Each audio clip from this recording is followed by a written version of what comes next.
Hello, good morning, everyone. This is Vanda Mishra, and today we are discussing a topic which is from the Indian Contract Act, and is called like conditions when agreement becomes the contract. So, today we are going to deal with these topics. Okay.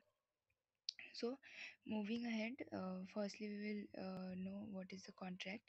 So, basically, contract is defined under Section 2H of the Indian Contract Act, 1872, which says that an agreement which is enforceable by law is known as a contract. Okay, so contract is defined in section 2H of the Indian Contract Act. Okay, and Sir Frederick Pollock has defined contract in his own terms, which is in which he has said like every agreement and promise enforceable at law is a contract. So uh, according to Sir Frederick Pollock, every agreement and promise which is enforceable at law is a contract. Okay, I hope it's clear to everyone. Now, what the Salmon definition of contract? It is like contract is an agreement creating and defining obligations between the parties. So, according to Salmon, contract is something which creates and define an obligation between the parties. Okay, so there are two parties. Then, if we do contract between the parties, then it creates obligations on both the parties regarding something for which they are doing the contract. Okay, so I hope this is clear to everyone. Now, moving ahead with the essential elements of contract. What are the essential elements which are involved in the contract or which are important to make a contract? Okay, so there are basically two essential elements. First one is an agreement, and second was is an enforceability of that agreement. So firstly I will tell like key agreement. So agreement is why it is important for a contract, because everything for every contract first start with an agreement. So until or unless it will be an agreement, it cannot be a contract. Okay, so that's why contract agreement is an essential element of contract. Like if you say like then an agreement plus enforceability is equal to contract. Okay, so uh, if there will be no agreement, there will be no contract. Okay, so that's why this is an essential element of contract. Now let's deal with one by one with both the essentials. Okay, so first one is of course agreement. So agreement is defined in section 2E of the Indian Contract Act, which says that every promises and every set of promises forming the consideration for each other is an agreement. So basically what it says that every set of promise or every promise which is formed for a consideration for each other is an agreement. So if we are doing any promise to someone, like if I am promising to someone, and and we will get to know that what are promise in next line. So firstly, like I assume if I am doing promise to someone that I will visit him or her to the India Gate. So okay, so this is the promise, and that person give me a consideration of money, then it's became the agreement. Okay, so I hope this is clear to everyone. So now, what is promise? Let's understand the promise first. Because agreements becomes from the promise. Okay, so promise is defined under section 2B of the Indian Contract Act, which says that when one person to whom proposal is made give its assent to that proposal, then it's became the promise. Okay, and when it give consideration, it became the agreement.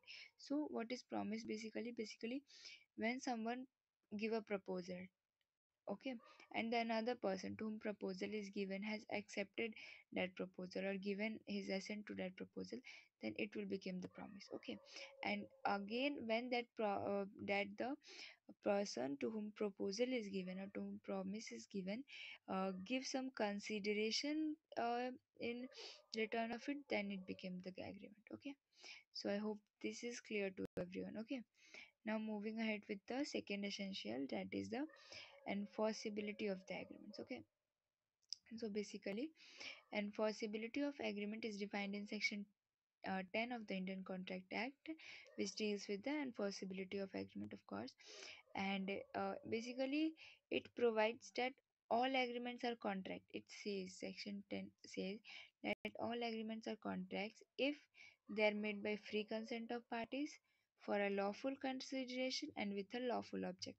So what it means? It means like every agreement will be contract only if it is made by free consent, like it is not made with any influence or um, any pressure, okay, and for a lawful consideration.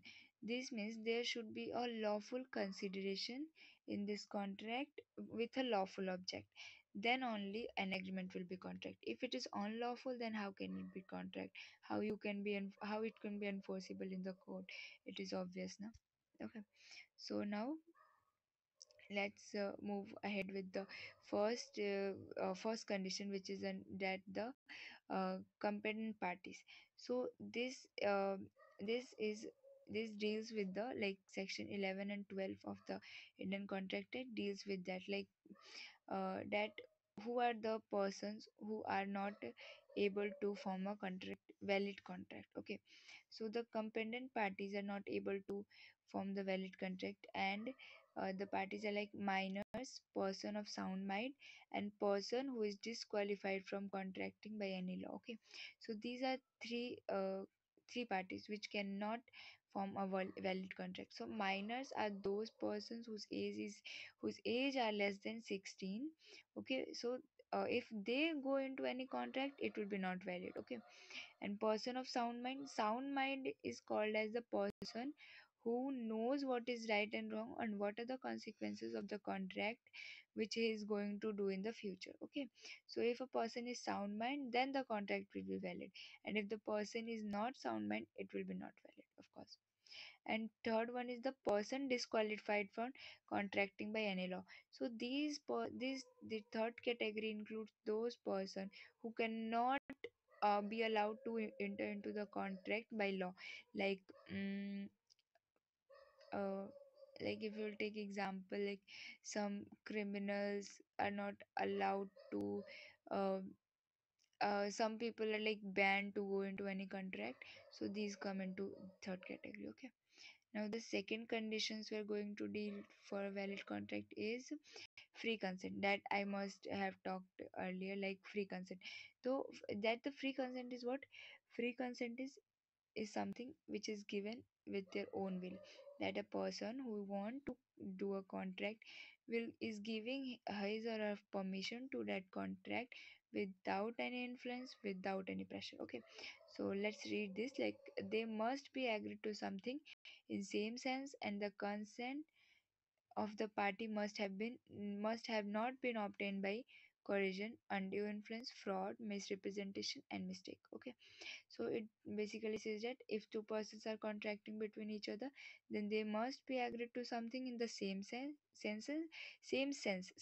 means at the same point, the point on which the contract is going to run. Okay, so they should think the same thing, both should be agreed on the same sense, on same thing. Okay, so and what and the contract should be of free consent, and when it will be free consent, when it is be free from any coercion and undue influence, fraud, misrepresentation, and mistake. Okay, so these are the five things which if it is not involved in any contract, then it will be free consent. Okay, so I hope everything is clear to everyone. So that's all for today's, guys. uh, thank you so much. Please like and subscribe to Law Minds. I hope this is clear to everyone. So thank you so much, and please like and subscribe to Law Minds. Thank you so much.